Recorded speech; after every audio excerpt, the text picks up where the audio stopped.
제사장의 속죄제와 또한 족장의 속죄제는 제물을 드릴 때 흠없는 것으로 드리라는 말씀이 있었는데, 회중 전체를 위해서, 즉 회중 전체의 범죄를 위해 속죄제의 제물을 드릴 때는 흠없는 제물을 드리라는 흠없는이라는 요 단어가 빠져 있었습니다.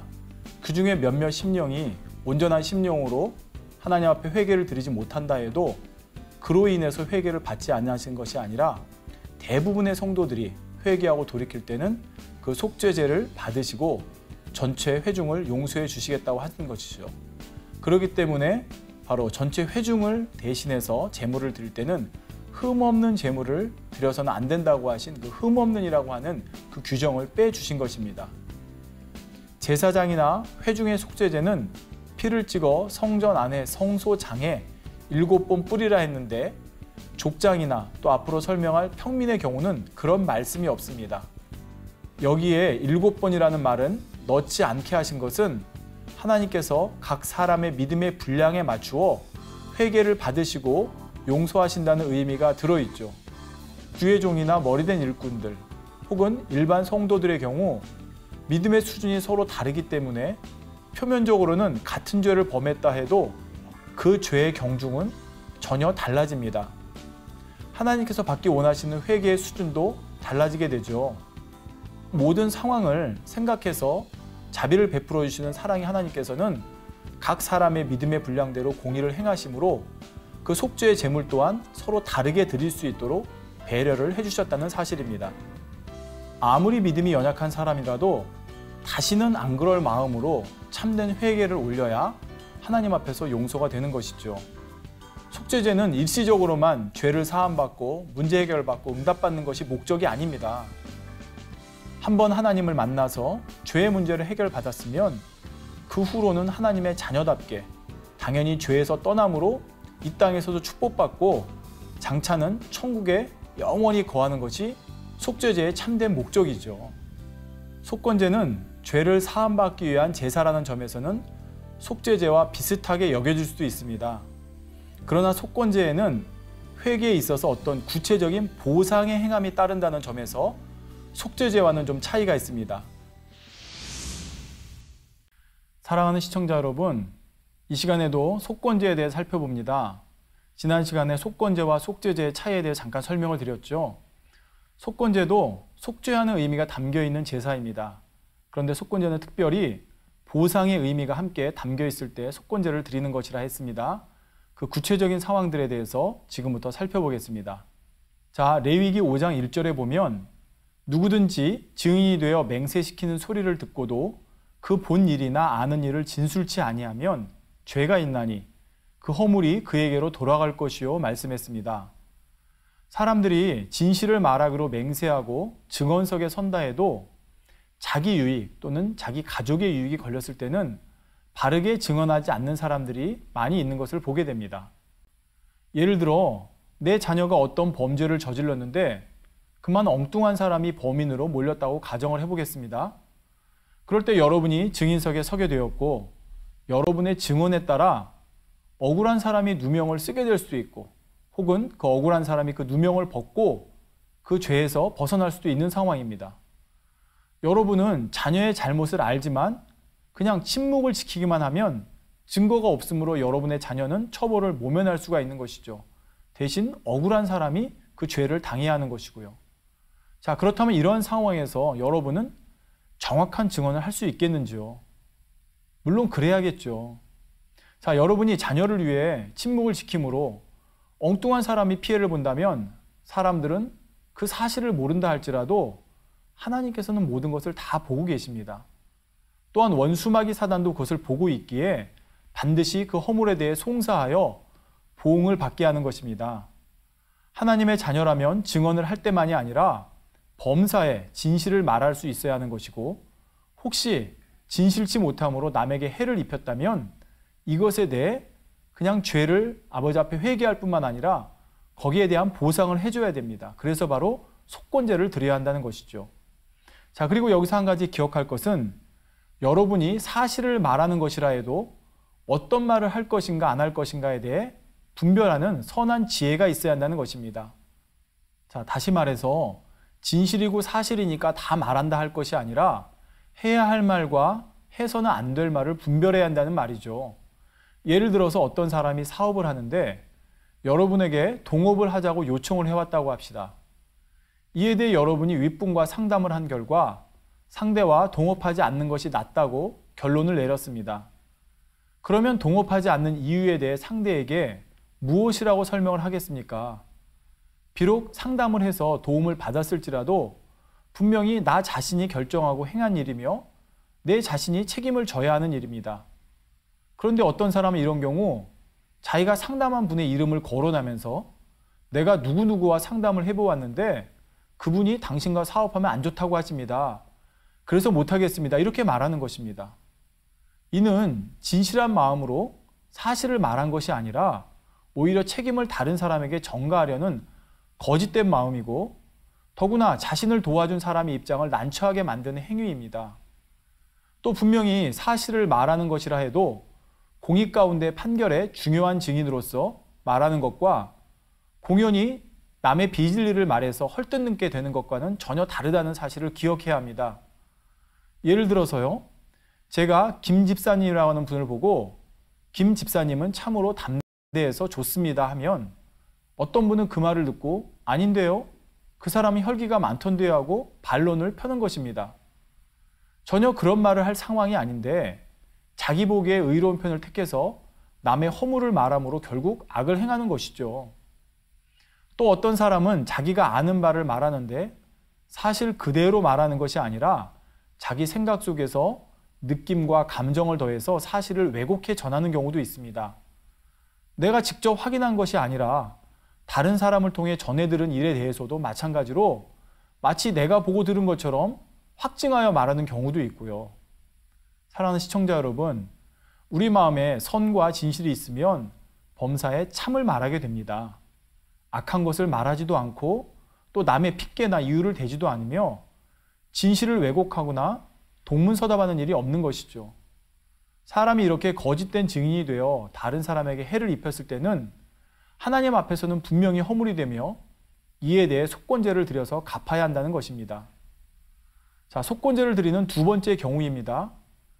레위기 5장 2절 3절에 누구든지 부정한 들짐승의 사체나 부정한 가축의 사체나 부정한 곤충의 사체들 무릇 부정한 것을 만졌으면 부지중해라 할지라도 그 몸이 더러워져서 허물이 있을 것이요 혹시 부지중에 사람의 부정에 다닥쳤는데 그 사람의 부정이 어떠한 부정이든지 그것을 깨달을 때에는 허물이 있을 것이요 했습니다. 레위기 11장 이하에 보면 부정한 짐승과 가축, 곤충들의 이름이 나오며 사람이 어떠한 경우에 부정한 상태가 되는지 자세히 기록되어 있습니다. 사람이 부지중에 곧 모르고 부정한 것과 접했을 때도 허물이 있으므로 속건제를 드려야 한다는 것이죠. 그러나 오늘날 신약시대에는 이러한 부정한 것들을 자세히 알아서 절대 접촉해서는 안 된다, 그런 말씀이 아닙니다.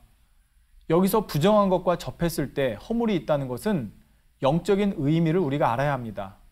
곧 영적으로 부정한 것에는 하나님 앞에서 옳지 않은 것, 진리에 어긋난 행동과 죄가 다 포함됩니다.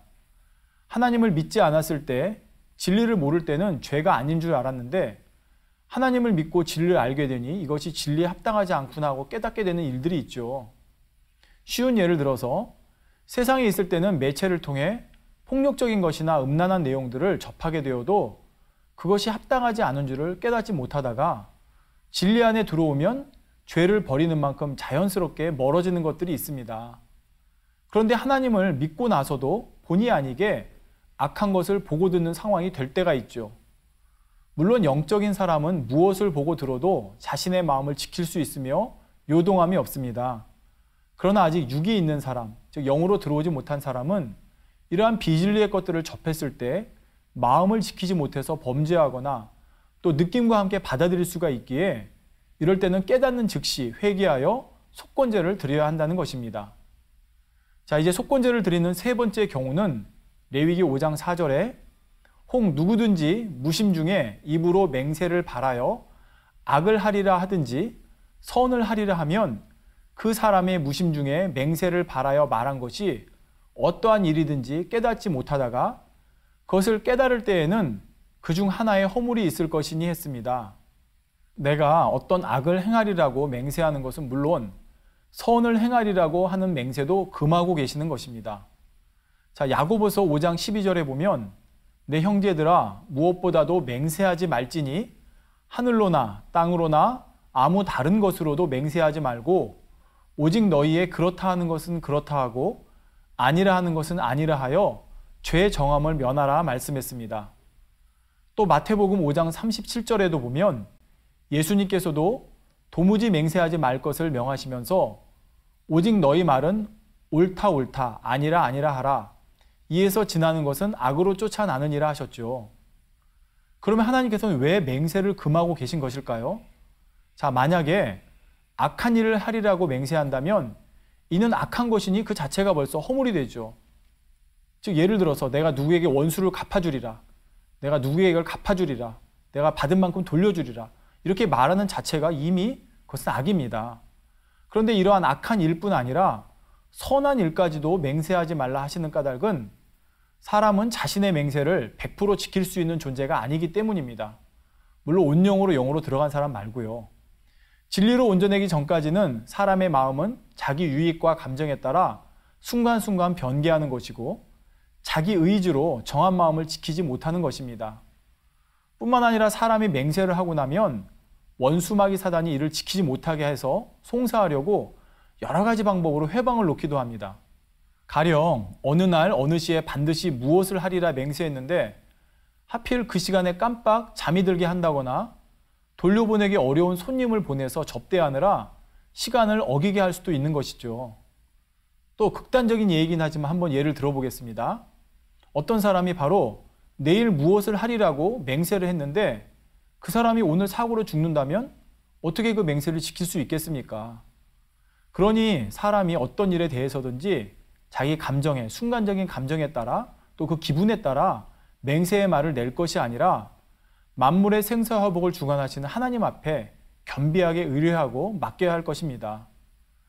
악한 일은 당연히 맹세하지 말아야 할 것이고 어떤 선한 일을 하고자 결단한다 해도 섣불리 맹세할 것이 아니라 하나님께 기도하여 능력을 구하고 인도함을 받아야 하죠.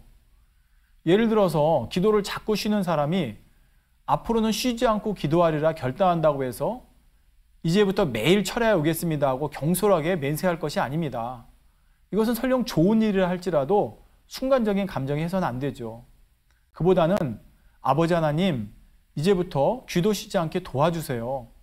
제가 매일 철야할 수 있도록 제 마음을 주관해 주시고 원수마귀 사단이 방해하지 못하도록 지켜주세요 하고 이렇게 능력을 구하고 인도받는 기도를 올려야 하는 것입니다. 만약 성령의 역사로 마음에 강한 주관이 와서 서원을 한 내용이 있다면 이에 대해서는 물론 반드시 지켜야 하는 것이고요. 시청자 여러분, 레위기 5장 5절에서 13절에는 이처럼 속건제를 드려야 하는 상황이 되었을 때 어떻게 행해야 하는지를 설명하고 있습니다. 먼저 레위기 5장 5절에 보면 이 중 하나의 허물이 있을 때에는 아무 일에 범과하였노라 자복하고 했죠. 즉 속으로 잘못했구나 하고 끝나는 것이 아니라 자신의 허물됨을 하나님 앞에 인정하고 기도로써 입술로 내어서 자복하라는 것입니다. 그리고 이어진 6절에 그 범과를 인하여 여호와께 속건제를 드리되 양떼, 암컷, 어린 양이나 염소를 끌어다가 속죄제를 드릴 것이요 제사장은 그 허물을 위하여 속죄할지라 했습니다. 자, 여기서 속건제에 대한 설명을 하는 중에 갑자기 속죄제를 드리라 하시는 이유는 무엇일까요? 이는 속건제를 드려야 하는 일에 대해서는 속죄제가 함께 드려져야 하기 때문입니다. 속죄제는 범죄했을 때 하나님 앞에서 회개하고 그 죄에서 완전히 돌이켜 떠나는 것이라 했죠. 그런데 마음으로만 돌이킬 것이 아니라 잘못에 대해 책임을 져야 하는 문제가 있을 때는 그에 대해 보상을 한다거나 어떠한 행함으로 책임을 져서 그 회개를 온전케 해야 되는 것인데 바로 이러한 것을 포함하는 것이 속건제인 것입니다. 이때는 보상만 하는 것이 아니라 하나님 앞에서도 회개를 해야 하므로 속건제를 드릴 때는 속죄제가 같이 드려지는 것이죠. 다시 말씀드립니다. 속건제에는 속죄제의 의미와 함께 보상의 의미가 담겨져 있기 때문에 속건제를 드릴 때는 속죄제를 함께 드리는 것이 지금 성경 말씀에 나오고 있다는 것입니다. 자, 비록 그가 사람에게 잘못을 범했다 해도 이는 하나님의 자녀로서 범죄해서는 안 될 죄를 지은 것이므로 하나님께도 회개하여 그 죄의 문제를 해결해야 하는 것이죠. 예를 들어 보겠습니다. 어떤 한 사람이 욕심으로 인해서 형제를 속이고 그의 재산을 차지했는데 나중에 회개하려고 할 때 어떻게 해야겠습니까? 당연히 먼저는 하나님 앞에서 통해 자복하고 자신의 욕심과 거짓된 마음을 버려야 합니다.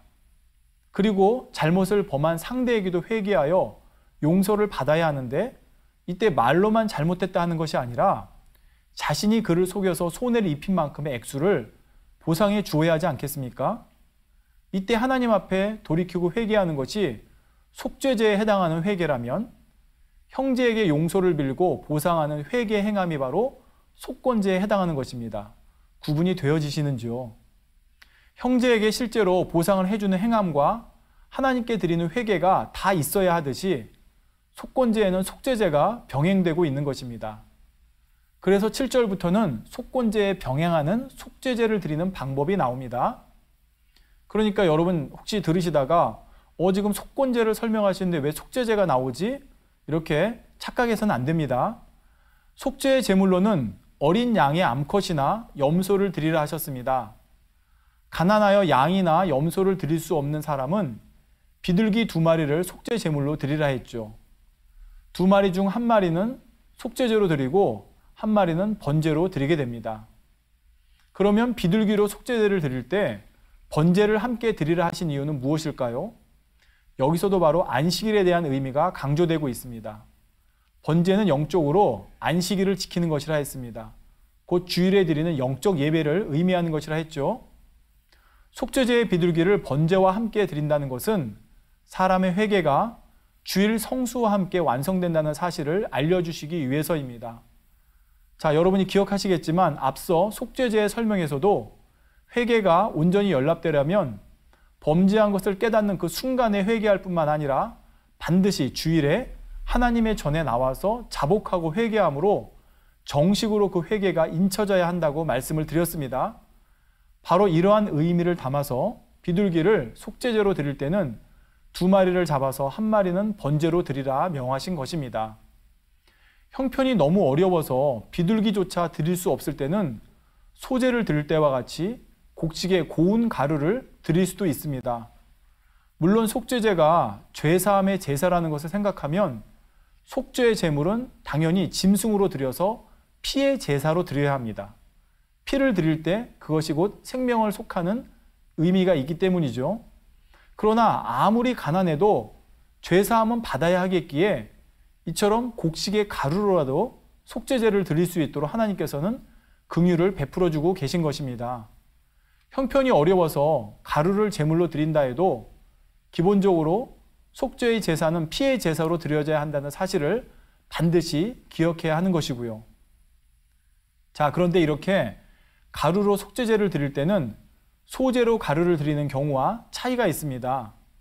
여러분이 기억하시겠지만 소제로 드릴 때는 그 제물을 향기롭고 윤택하게 만들기 위해 반드시 기름과 유향을 더하게 되어 있었습니다.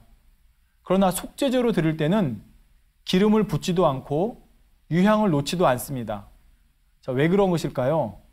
속죄의 제물을 단위에 불사르는 것은 그 죄를 불사르는 것과 같은 의미이기 때문입니다. 죄를 불사르는 제사에서 그 제물에 유향과 기름을 더하여 윤택하게 할 수는 없는 것이죠. 이렇게 가루에 유향과 기름을 더하지 않는 것은 영적으로 볼 때 하나님 앞에 회개하는 사람이 어떤 자세로 나와야 하는지를 알려주고 계신 것입니다. 열왕기상 21장 27절에 아합 왕이 하나님 앞에 회개할 때를 보면 그 옷을 찢고 굵은 배로 몸을 동이고 금식하고 굵은 배에 누우며 행보도 천천히 한지라 했습니다. 바로 두렵고 떨림으로 마음을 찢으며 회개하니 이처럼 겉으로도 겸비한 행함이 드러나게 된다는 것이죠. 머리와 얼굴을 아름답게 치장하거나 기름을 바르지 않으며 사치스러운 옷도 입지 않았습니다. 대신 거칠고 굵은 베옷을 입고 잠자리도 불편하게 하며 움직이는 것조차도 근신하여 천천히 하는 것이죠. 만약 여러분이 하나님 앞에 회개한다 하면서 오락을 즐기고 기름진 음식과 화려한 것을 탐하거나 사람들과 어울려서 웃고 농담을 주고받는다면 하나님께서 내가 정령 중심으로 돌이키구나 인정하실 수 있겠습니까? 참으로 마음을 찢으며 회개하는 사람이라면 당연히 근신하고 절제하여 자신을 낮추는 겸비한 행함이 나오게 됩니다. 말 한마디, 행동 하나까지도 조심하여 하나님 앞에 삼가하는 행동을 보이는 것이죠. 이처럼 우리가 회개할 때는 어떤 자세로 나와야 하는지 알려주시기 위해 속죄제로 드리는 가루에는 기름과 유향을 더하지 말라고 하신 것입니다. 소제에서 가루를 드릴 때와 분명히 구분된다는 것을 여러분이 기억하시기 바랍니다. 사랑하는 시청자 여러분, 지금까지는 속건제를 드릴 때 함께 드리는 속죄제에 대해 살펴보았습니다. 그러면 이제부터는 속건제는 어떻게 드려야 하는지 그 구체적인 방법을 살펴보겠습니다. 레위기 5장 15절 16절을 보면 누구든지 여호와의 성물에 대하여 그릇 범과하였거든 여호와께 속건제를 드리되 너의 지정한 가치를 따라 성소의 세겔로 몇 세겔 은에 상당한 흠없는 수양을 때 중에서 끌어다가 속건제를 드려서 성물에 대한 범과를 갚되 그것에 5분의 1을 더하여 제사장에게 줄 것이요 제사장은 그 속건제의 수양으로 그를 위하여 속한즉 그가 사함을 얻으리라 했습니다. 하나님의 성물에 대하여 그릇 범과했을 때, 곧 손실을 입혔을 때는 자신이 손실 입힌 가치만큼의 수양으로 속건제의 제물을 드리라는 것입니다. 성물, 곧 성전 안에 있는 기물들은 모두가 하나님의 것입니다. 오늘날도 성전 안에 있는 것은 헌금 봉투 한 장, 화장실에 있는 휴지 하나라도, 심지어 물 한 방울이라도 다 하나님의 재정으로 공급되는 것임으로써 개인의 유익을 위해 쓸 수 없다는 것을 알아야 합니다. 물론 교회에서 쓰던 비품들이 더 이상 쓸모없게 되어서 폐기 처분하게 된다면 절차를 밟아서 그것을 개인적으로 사용할 수도 있는 경우가 있습니다. 하지만 그렇지 않을 때는 교회 안에 아무리 풍족하게 쌓인 물건이라도 개인이 임의로 쓸 수 없다는 것을 알아야 합니다. 만민중앙교회 당회장 이재령 목사님께서는 그 설교 중에 늘 가르치시기를 당회장의 위치에서도 이제까지 한 번도 교회 물건을 사적으로 쓴 일이 없다 하십니다. 사적인 전화 한 통도 교회 전화로 하신 적이 없고 펜 하나를 써도 직접 사서 쓰시지 교회 것을 쓰지 않는다고 하셨죠. 혹여라도 하나님의 것을 사적으로 사용하는 일이 없도록 철저히 구분해 왔다고 하십니다. 특별히 교회에서 하나님의 재정을 맡아서 관리하는 분들은 이런 말씀을 통해서 항상 주의해야 합니다. 하나님의 재정은 철저하게 따로 관리해야지 자신의 사적인 비용과 섞어 두었다가 임의로 빼서 쓰고 다음에 다시 채워넣는 것은 결코 있어서는 안 됩니다. 혹여라도요, 며칠만 쓰고 금방 채워넣으면 되지 이런 마음으로 교회 재정을 개인적으로 사용하는 일은 없어야 하죠.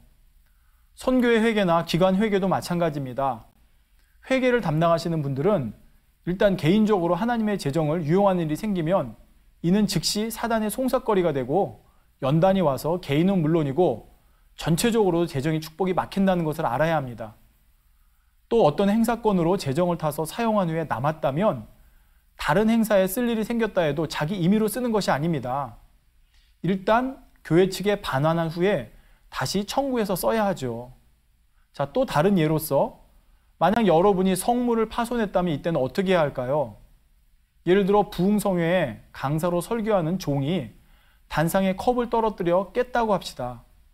그러면 반드시 그에 대해 보상을 해야 합니다. 원래 있던 것 이상으로 좋은 것을 배상할 뿐만 아니라 그러고도 하나님 앞에 죄송하여 별도로 예물을 심는 것이죠. 혹시 그 교회 측에서는 민망하게 여기고 사양하려고 할 수도 있겠지만 이는 그 개인과 하나님과의 문제이므로 교회에서 사양할 수 있는 것이 아니라는 사실을 알아야 합니다. 교회 물품을 관리하고 사용할 때도 잘 기억하셔야 합니다. 성전의 기계를 잘못 사용하여 고장이 났거나 난로를 켜놓고 귀가하여 화재가 났거나 또한 자신이 경비를 맡았는데 그만 그 경비를 소홀히 하고 잠이 들어서 그 사이에 도둑이 들어서 그 도둑을 맞았다면 어떻게 해야겠습니까? 그런 일이 없도록 항상 조심하는 것이 더 중요하지만 혹여라도 그런 일이 있었다면 죄송합니다 말로만 하고 그냥 넘어갈 일이 절대로 아닙니다. 반드시 그에 대해 보상을 해야 하며 회개하여 하나님과의 사이에 담을 헐어야 하죠. 행사를 본다면 해마다 동일하게 사용하는 물건을 관리를 잘못해서 파손하거나 분실하고 그 다음에 다시 재정을 타서 구입한다면 어떻게 되겠습니까? 이런 일도 하나님의 재정을 임의로 낭비하는 것이니 없어야 할 것입니다. 자, 사랑하는 시청자 여러분, 이렇게 속건제를 드릴 때는 자신이 훼손한 액수만큼의 딱 그것만 배상하는 것이 아니라 그것의 5분의 1을 더하여 제사장에게 줄 것이요 말씀했습니다. 손실 입힌 가치의 5분의 1, 곧 20%를 감사 예물로 더하여 드림으로 결국 자기가 손상 입힌 것의 120%를 속건제물로 드려야 한다는 말이죠. 그렇다면 왜 이렇게 명하셨을까요? 바로 하나님을 경외할 줄 알아야 하기 때문입니다.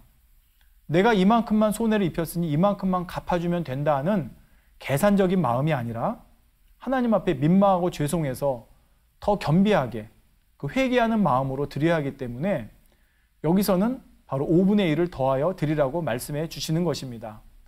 자신이 더 겸비하게 삼가하지 못한 것을 회개하고 죄송하게 여기는 마음으로 속건제를 드려야 함을 알려주시는 것이죠. 옛날에 왕들 앞에서도 시녀나 신하가 무엇을 잘못하면 왕의 노여움을 살까 하여 크게 두려워하였습니다.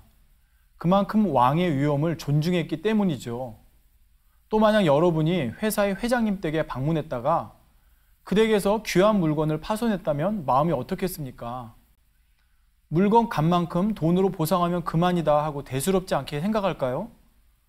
아닙니다. 이전보다 더 좋은 곳으로 보상해 드렸다 해도 웃 어른에게 신뢰되는 일을 행한 것이기에 그 마음은 여전히 민망하고 죄송할 것입니다. 하물며 만군의 여호와 우리 하나님의 성전에서 또한 하나님께 속한 성물을 다룸에 있어서 얼마나 더 삼가하고 주의하겠습니까?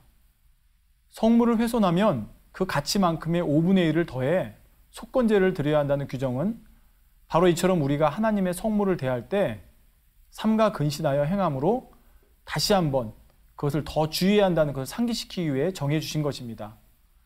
먼저는 성물을 대할 때 삼가 조심하고 조심해서 오용하거나 훼손하지 말아야 할 것이며 혹여 부주의하게 손실을 입혔을 때는 중심에서 민망하고 죄송한 마음으로 회개하여 손실된 것 이상으로 온전히 갚아드려야 한다는 것이죠. 자, 사랑하는 시청자 여러분, 우리가 하나님 앞에서 경건하게 행해야 하는 것은 성물에 대해서만이 아니라 성전 전체에 대해서도 해당하는 말입니다. 하박국 2장 20절에 보면 오직 여호와는 그 성전에 계시니 온 천하는 그 앞에서 잠잠할지니라 말씀했습니다. 우리 하나님은 무소부재하시며 어디에나 계시지만 그 성전은 특별히 구별하여 하나님의 이름을 두신 거룩한 곳이므로 성전 안에서는 더더욱 우리의 마음과 행실을 경건하고 거룩하게 해야 합니다. 성전 안에서는 대화하는 내용들도 세상적인 말이나 진리가 아닌 비진리의 말들을 금해야 하죠. 특히 어린 자녀들을 두신 분들은 어린 아이라 해도 하나님을 존중할 수 있도록 어려서부터 잘 가르쳐 주셔야 합니다. 성전에서 뛰어놀고 거친 장난을 하거나 성물을 가지고 장난하고 낭비하다가 더럽게 훼손하고 파괴하여 하나님 앞에 담이 되는 일이 없도록 해야 하는 것입니다. 이렇게 하나님의 성전이나 성물 하나하나를 소홀히 여기지 않는 것이 곧 하나님을 경외하고 존중하는 것이며 그렇게 행할 때 하나님께서도 여러분을 존중히 여겨주신다는 사실을 반드시 기억하시기 바랍니다. 여기서 한 가지 더 기억하실 것은 하나님의 보장받는 종에 대해서도 여러분의 마음과 행동을 조심해야 한다는 사실입니다. 모세처럼 하나님의 권능을 행하는 주의 종을 비방하거나 회방했을 때는 그것이 곧 하나님을 직접 대적하는 것과 마찬가지의 범죄가 되어 원수 마귀 사단의 송사를 크게 받을 수 있다는 것을 알 수 있습니다. 이럴 때는 하나님 앞에 회개하는 것뿐만 아니라 자신이 잘못을 범한 주의 종에게 직접 가서 자복하고 회개하여 담을 헐어야 합니다. 이렇게 하여 모든 죄의 담을 헐어버렸을 때라야 비로소 하나님의 역사를 체험할 수가 있는 것입니다. 자, 이제 다음 시간에 계속해서 속건제에 대해 살펴보겠습니다. 우리가 주일을 성수하는 것은 영적으로 우리가 하나님 안에 속해 있다는 증표가 됩니다. 우리가 신앙생활함에 있어서 주일 성수와 더불어 필수적인 요소가 하나 더 있는데 그것이 바로 11조 생활입니다. 11조는 나의 것을 하나님께 드리는 것이 아닙니다. 하나님의 것을 주인 되신 하나님께 돌려드리는 것이죠. 자, 이제 지금까지 레위기를 통해 제사법을 살펴보았는데요. 제사법들에는 오늘날 우리의 예배와 관련된 영적인 법칙들이 담겨 있음을 알았습니다. 예배는 우리가 하나님을 찬양하고 영광 돌리는 의식입니다. 예배의 중요성을 잘 알고 있었던 아브라함은 그가 가는 곳마다, 즉 거처를 옮길 때마다 단을 쌓았고 하나님께 제사를 드렸습니다. 또 솔로몬 왕도 일천 번제로 하나님을 기쁘시게 하여 전무후무한 지혜는 물론이고 부귀 영화와 장수의 축복까지 받았죠. 그런데 이렇게 응답과 축복을 받으려면 무엇보다 반드시 영적인 예배를 드려야 한다는 말입니다. 오늘날 우리가 하나님께 예배를 드릴 때도 하나님께서 기뻐하시는 영적 예배에 대해 알고 그 방법대로 드려야 복을 받을 수 있습니다. 그러면 어떤 예배가 영적인 예배일까요?